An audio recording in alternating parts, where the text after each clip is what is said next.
भारत माता की, भारत माता की, भारत माता की। वंदे वंदे इस हिमालय से कोई वंदे सियावर रामचंद्र भगवान की, मां जानकी की, माता जानकी की।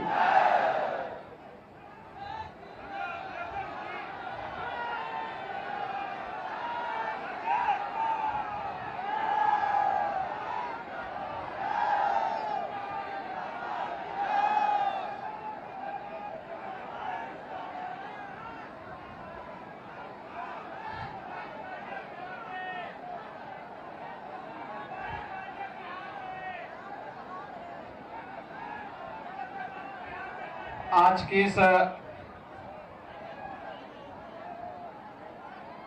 चुनाव नामांकन सभा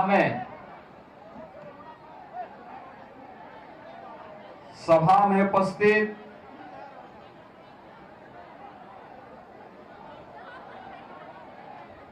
बिहार सरकार के मंत्री श्री जनकराम जी, बिहार सरकार के मंत्री और सोनवर्षा से प्रत्याशी श्री रत्नेश सादा जी,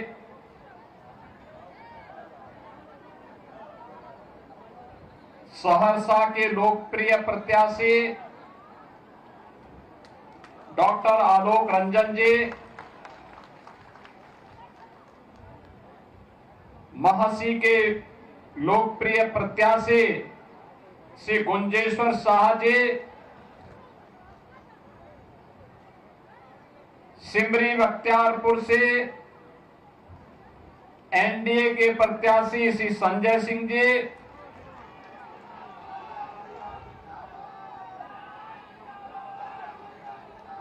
हजारीबाग के लोकप्रिय सांसद श्री मनीष जायसवाल जी,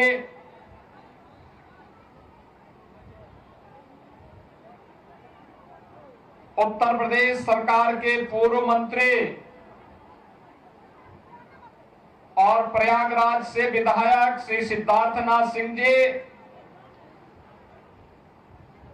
माननीय सांसद श्री प्रदीप वर्मा जी,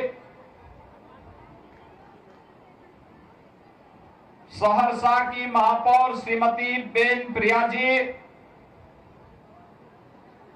जिलाध्यक्ष बीजेपी श्री साजन शर्मा जी, जदयू के जिलाध्यक्ष श्री चंद्रदेव मुखिया जी, अभय गिरी जी, सुरेंद्र यादव जी और भारी संख्या में सहरसा की इस धरती में उपस्थित इस मिथिला क्षेत्र से जुड़े हुए मेरे सभी उपस्थित बहनों और भाइयों, आज मुझे मां जानकी की इस पावन धरा में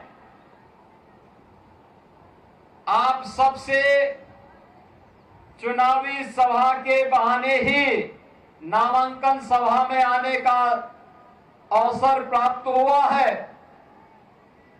इस अवसर पर मां जानकी की इस पवित्र धरा को भगवान बुद्ध की ज्ञान भूमि, भगवान महावीर की पावन जन्मभूमि, विद्यापति की जन्मभूमि और चंद्रगुप्त मौर्य की इस पावन भूमि बिहार की पावन धरा को, जिसने डॉक्टर राजेंद्र प्रसाद जी को, जयप्रकाश नारायण जी को, कर्पूरी ठाकुर जैसी विभूतियों को जन्म दिया हो, कोटि कोटि नमन करते हुए मैं आप सबका हृदय से अभिनंदन करता हूं, स्वागत करता हूं। बहनों और भाइयों, उत्तर प्रदेश और बिहार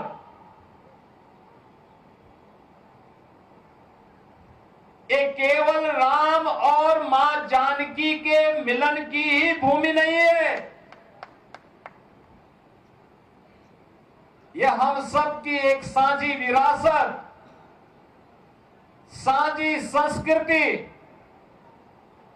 आस्था और साझे भविष्य का प्रतीक भी है।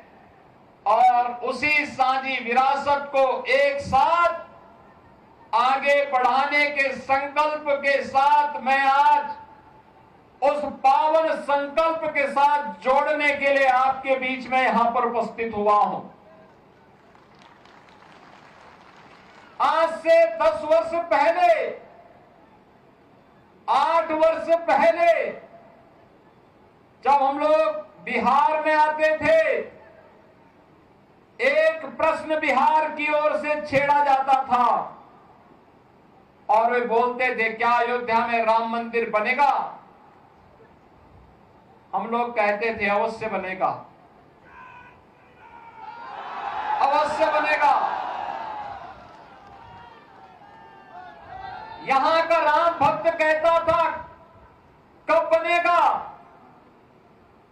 हमारे पत्रकार बंधु भी प्रश्न करते थे कैसे बनेगा? और कांग्रेस और आरजेडी के लोग बोलते थे कभी नहीं बनेगा। हम कहते थे बनेगा, बनेगा, अवश्य बनेगा। यहां का राम भक्त कहता था कि रामलला हम आएंगे, मंदिर वहीं बनाएंगे। भविष्य की एक शुभ संकेत को लेकर के उत्साह और उमंग के साथ दौड़ता था, खड़ा होता था। और आज तो अयोध्या में भगवान राम का भव्य मंदिर बन गया है और राम दरबार भी विराजमान हो गया है। अयोध्या में भगवान राम, मां जानकी, भरत जी, लक्ष्मण जी, शत्रुघ्न जी, हनुमान जी, इन सब का दरबार भी राम जन्मभूमि में विराजमान हो गया है। और अब तो बिहार की धरती पर भी मां जानकी का 900 करोड़ रुपए की लागत से भव्य मंदिर का निर्माण का कार्य प्रारंभ हो चुका है। यह है विरासत। और बिहार के पास तो एक समृद्ध विरासत है। इस समृद्ध विरासत मां जानकी का भी है। इस समृद्ध विरासत भगवान बुद्ध की ज्ञान की परंपरा का भी है, भगवान महावीर की जन्मभूमि का भी है, विद्यापति के ज्ञान की परंपरा का भी है, आर्यभट्ट के गणतज्ञ जैसे विश्व प्रसिद्ध गणतज्ञ की विरासत का भी है, और वैशाली के लोकतंत्र की भी है। और लोकतंत्र पर आ जाएंगे, कोई जेपी खड़ा हो जाएगा बिहार से लोकतंत्र को बचाने के लिए। वह समृद्ध विरासत भी बिहार के पास है। याद करिए, इसी बिहार की धरती ने डॉक्टर राजेंद्र प्रसाद जी को जन्म दिया था। देश के प्रथम राष्ट्रपति बने और राष्ट्रपति बनने के बाद स्वतंत्र भारत में सोमनाथ के मंदिर का पुनरुद्धार का कार्य होना है। पंडित जवाहरलाल नेहरू ने कहा नहीं जाना है, राष्ट्रपति ने कहा नहीं मैं जाऊंगा, क्योंकि भारत के सांस्कृतिक, भारत के नए आभा को वैश्विक जगत में प्रस्तुत करना है। इसलिए सोमनाथ के मंदिर के पुनरुद्धार के कार्य का कांग्रेस भले ही विरोध करेगी, लेकिन भारत के राष्ट्रपति के नाते भारत की आस्था का सम्मान करना मेरा दायित्व है। और डॉक्टर राजेंद्र प्रसाद जी वहां गए थे, सोमनाथ की धरती पर गए थे। आप याद करिए, मोदी जी पहले प्रधानमंत्री हैं जो अयोध्या गए। श्री राम जन्मभूमि पर भगवान श्री राम के भव्य मंदिर के निर्माण की आधारशिला भी रखी। और गत वर्ष भगवान राम लला को विराजमान करने का काम भी प्रधानमंत्री मोदी जी ने अपने कर कमलों से संपन्न किया है। भारत की आस्था का सम्मान होगा, भारत की विरासत का संरक्षण होगा, तो वह विरासत ही विकास की नींव को पुख्ता करेगा। बहनों और भाइयों, क्या हो रहा था कांग्रेस के शासनकाल में? ये विरासत को अपमानित करते थे, कहते थे राम हुए ही नहीं, कृष्ण हुए ही नहीं, भारत की विरासत को कोसते थे, भारत को अपमानित करते थे, भारत और भारतीयों को गाली देते थे, घुसपैठियों को घुसपैठ करा करके अराजकता पैदा करवाते थे। और आरजेडी को तो कहना ही क्या, इन्होंने बिहार का विकास नहीं किया, अपने परिवार का विकास किया। इन्होंने परिवार का विकास किया। मोदी जी कहते हैं कि 140 करोड़ का भारत मेरा परिवार है, और लालू जी कहते हैं कि राबड़ी देवी का ही परिवार मेरा परिवार है। आरजेडी उससे बाहर नहीं सोच सकती। एनडीए पूरे भारत के लिए सोचता है, और डबल इंजन की सरकार बिहार के उस विकास को आगे बढ़ा रही है। नीतीश जी के नेतृत्व में पिछले 20 वर्षों में बिहार ने विकास की जिस नए प्रतिमान को आगे बढ़ाया है, ऊंचा किया है, आज गांव-गांव की कनेक्टिविटी को तेज किया है, उद्योग लगने प्रारंभ हुए हैं, इंजीनियरिंग कॉलेज बन रहे हैं, विश्वविद्यालय बन रहे हैं। आज बिहार के अंदर विकास एक नई आभा के साथ आगे बढ़ रहा है। बिहार के अंदर बाढ़ की समस्या का समाधान तेजी के साथ आगे बढ़ रहा है। आज जब बिहार में विरासत और विकास के इस अभियान को आगे बढ़ाने का कार्य एनडीए की डबल इंजन की सरकार आगे बढ़ा रही है, बिहार की पहचान आज मेट्रो के रूप में, रेलवे की बेहतरीन कनेक्टिविटी के रूप में, हाईवे के रूप में, एक्सप्रेसवे के रूप में, एयरपोर्ट के रूप में, वाटरवे के रूप में आज जब बिहार को पहचान मिल रही है, तो आपकी इस पहचान को फिर से धूमिल करने के लिए कांग्रेस और आरजेडी ने एक सगोपा छोड़ा है कि विकास नहीं बुर्का चाहिए। उनको विकास नहीं चाहिए, उनको तो बुर्का चाहिए, जिससे फर्जी वोट डाल करके यहां के गरीबों और दलितों के हकों पर वे डकैती फिर से डाल सके। बहनों और भाइयों, ये बिहार के चुनाव में ये विकास की बात नहीं कर रहे हैं। इनको विकास नहीं चाहिए, इनको बुर्का चाहिए। फर्जी वोट डलवाएंगे लेकिन चेहरा नहीं दिखवाएंगे। तीर्थ यात्रा में विदेश जाएंगे, एयरपोर्ट पर चेहरा दिखाएंगे, अपना वहां पर पासपोर्ट दिखा करके अपनी फोटो भी दिखाएंगे, लेकिन बिहार में वोटिंग होगी तो कहेंगे कि नहीं, बुर्का को छेड़ो मत, चेहरा दिखाओ मत, फर्जी वोट डलवाने दो, जिससे बिहार के गरीबों के हकों पर फिर से डकैती डाली जा सके। कांग्रेस और आरजेडी आज ये साजिश कर रही है, लेकिन इनकी साजिश सफल नहीं होने पाएगी। अब इनकी साजिश को सफल नहीं होने देना है, और इसीलिए हम आपके पास आए हैं कहने के लिए, बिहार के सामने कांग्रेस और आरजेडी ने पहचान का संकट खड़ा किया था। याद करिए, इन लोगों ने हर जिले में एक एक बड़ा माफिया पाल डाला था। वो लूटता था, विकास के पैसे को हजम कर जाता था, गरीब के लिए आने वाला पैसा स्वयं खा जाता था। गांव में कोई भी कार्य नहीं हो पाता था। 4 महीने बाढ़ से बिहार त्रस्त रहता था। न हाईवे, न रेलवे, न मेट्रो, न कोई नए विश्वविद्यालय, न कोई इंजीनियरिंग कॉलेज, न कोई चिकित्सालय, कोई सुविधा नहीं मिल पाती थी। और विरासत को तो अपमानित करते ही थे। पर्व और त्योहार आता था, पहले से ही लोगों में अपशकुन नजर आने लगता था कि पता नहीं कहां दंगा हो जाए, कहां गुंडागिर्दी करके किसके किस पर कहर पड़ जाए। बहनों और भाइयों, ये डबल इंजन की सरकार आने के बाद दंगे बंद हुए, गुंडागिर्दी बंद हुई, अराजकता बंद हुई, विकास तेजी के साथ आगे बढ़ा है।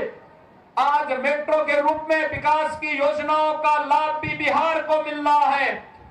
तेजी के साथ गरीब कल्याणकारी योजनाओं का लाभ बिना भेदभाव के हर गरीब को, हर गांव को, हर किसान को, हर नौजवान को उपलब्ध करवाया जा रहा है। आज आप देख रहे होंगे हर गरीब के पास मकान बन गया। 4 करोड़ गरीबों को देश के अंदर मकान बन गए। सर्वाधिक दिनों तक कांग्रेस ने शासन किया, लेकिन वो मकान गरीब का नहीं बना पाई। हर गरीब के घर में शौचालय बन गया, हर गरीब को उज्ज्वला योजना का फ्री कनेक्शन मिल गया, हर गरीब को 5 लाख रुपए की स्वास्थ्य बीमा का, आयुष्मान भारत की सुविधा का लाभ मिल गया और हर गरीब के लिए फ्री में राशन की सुविधा का लाभ भी मोदी जी ने सब पूरे देश के अंदर 80 करोड़ भारतीयों को उपलब्ध करवा दिया। पहले कहां जाता था? पहले सभी पैसा यही कांग्रेस, आरजेडी और उनके जितने भी पार्टनर्स थे उन सब में ये बढ़ जाता था, गरीब के पास नहीं आ पाता था, गरीब ताकता रह जाता था और ये लोग यहां का पैसा दुनिया के बैंकों में जमा करके आने वाली कई पीढ़ियों के लिए खजाना वहां भर देते थे। लेकिन अब मोदी जी ने कहा कि भ्रष्टाचार नहीं चलेगा, माफिया राज नहीं चलेगा और जो भी भ्रष्टाचार फैलाएगा, गरीब के हक पर डकैती डालेगा, उसकी जगह जेल में होगी, जेल में। और बहनों और भाइयों, अगर उसका उदाहरण देखना है तो उत्तर प्रदेश में हमने किया है।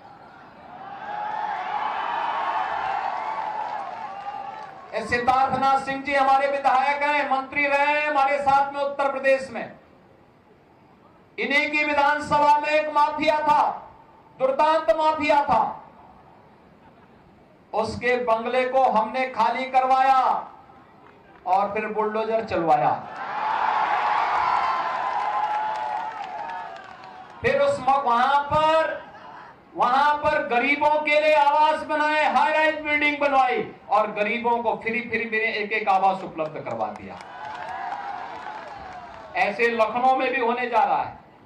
हर जनपद में वहां माफिया के द्वारा कब्जा की गई भूमि पर, और अगर किसी ने 10 एकड़ जमीन कब्जा की है और उसके पास अगर कुछ पुश्तैनी भूमि थी तो सबको मिलाकर के ब्याज सहित वापस लिया गया और वापस लेकर के फिर गरीबों को आवंटित करके गरीबों के मकान बनाए जा रहे हैं। बहनों और भाइयों, माफिया के खिलाफ, गुंडागिर्दी के खिलाफ, देशद्रोही तत्वों के खिलाफ, अराजकता फैलाने वाले तत्वों के खिलाफ अगर कोई लड़ पाएगा तो डबल इंजन की एनडीए सरकार ही लड़ पाएगी, एनडीए का कार्यकर्ता ही लड़ पाएगा। और वही कार्य आज एनडीए की सरकार बिहार के विकास के साथ कर रही है। हर क्षेत्र में विकास के नए प्रतिमान बिहार के अंदर बन रहे हैं। अब बिहार के सामने पहचान का संकट नहीं है। जो पहचान का संकट आरजेडी कांग्रेस ने बिहार के नौजवानों के सामने पैदा की थी। बिहार का नौजवान 2005 के पहले अपनी पहचान को छुपाता था, अपनी पहचान को छुपाता था, किसान आत्महत्या करने के लिए मजबूर होता था, पलायन होता था, उपचार की सुविधा नहीं थी, सड़कें नहीं थी। आरजेडी के समय में तो कहा जाता था कि सड़क बनाओगे तो फिर कच्ची शराब कैसे बना पाओगे, यही तो बोलते थे आरजेडी के लोग। बहनों और भाइयों, आपकी पहचान को लोग कैसे धूमिल करते थे। जिस बिहार ने कभी देश को नेतृत्व दिया हो, जिस बिहार पर देश को गौरव की अनुभूति होती हो, जिस बिहार में पाटलिपुत्र भारत की राजधानी के रूप में पूरे देश को स्वर्ण युग में ले जाने का काम जिस बिहार ने किया हो, वह बिहार कांग्रेस और आरजेडी के समय अपनी पहचान के लिए मोहताज हो गया था। और फिर एनडीए की सरकार जब आई, बिहार को आज उसकी पहचान मिली है। और आज इसीलिए हम लोग आए हैं आपसे कहने के लिए,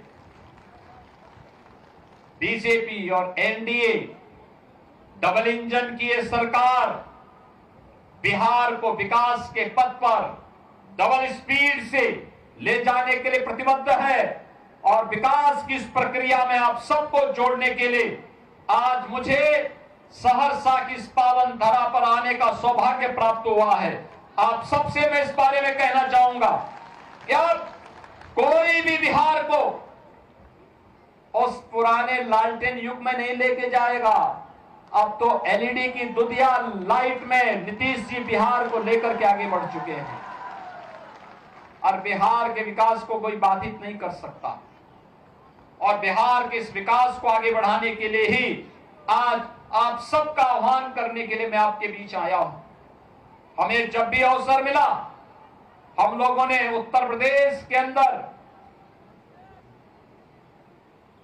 इन महापुरुषों से प्रेरणा प्राप्त करते हुए कुछ न कुछ नया करने का काम किया है।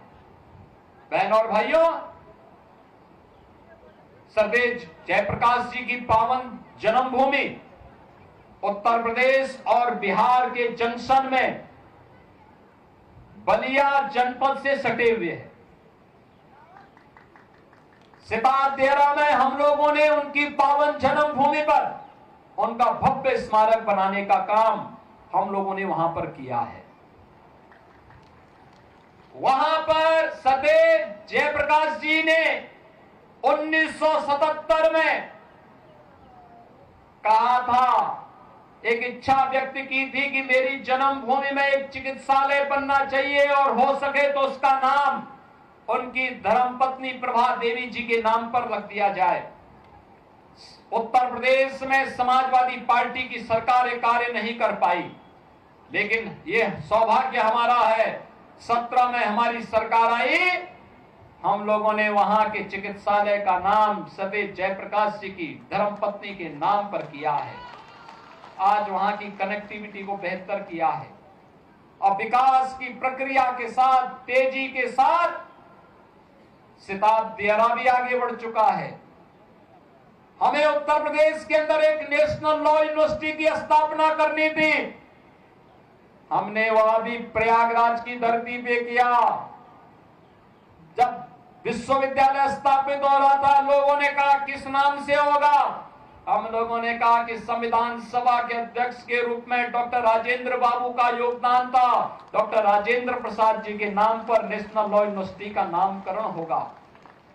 बहनों और भाइयों, आज बौद्ध कनेक्टिविटी की दृष्टि से अगर आप देखेंगे कितना बेहतर कार्य डबल इंजन सरकार बौद्ध परिपथ के रूप में कर रही है।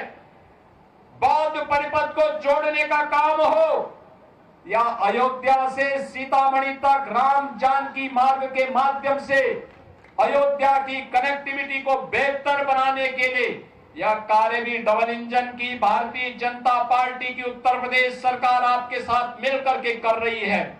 और इसीलिए आज आप सबसे कहने के लिए मैं आया हूं, भारतीय जनता पार्टी ने सहरसा से एक लोकप्रिय प्रत्याशी डॉक्टर आलोक रंजन जी को आपके बीच में पुनः उतारा है। डॉक्टर आलोक रंजन जी आपके बीच में हैं। सोनबरसा से बिहार सरकार के मंत्री श्री रत्नेश सादा जी प्रत्याशी के रूप में आपके बीच में हैं।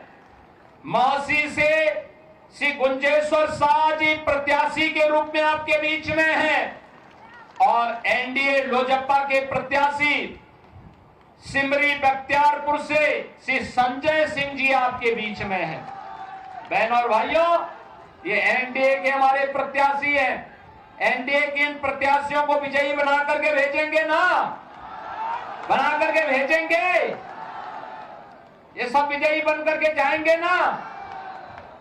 तो आज तो नामांकन की प्रक्रिया पूरी होने जा रही है। अभी दीपावली के बाद चुनावी सभाएं होंगी। इस अवसर पर आप सबका मैं आह्वान करूंगा। ये चारों प्रत्याशी यहां पर एनडीए के हैं। इन एनडीए के हमारे प्रत्याशियों को भारी बहुमत से विजयी बनाना है। एनडीए की सरकार को लेके आना है। आप सब इनको विजयी बनाएंगे तो मेरे साथ बोलेंगे भारत माता की, भारत माता की, भारत माता की। जय जय श्री राम, जय जय श्री राम। आप सबको दीपावली की और छठ महापर्व की मंगल में शुभकामनाएं देते हुए मैं वाणी को विराम देता हूं। धन्यवाद। जय हिंद।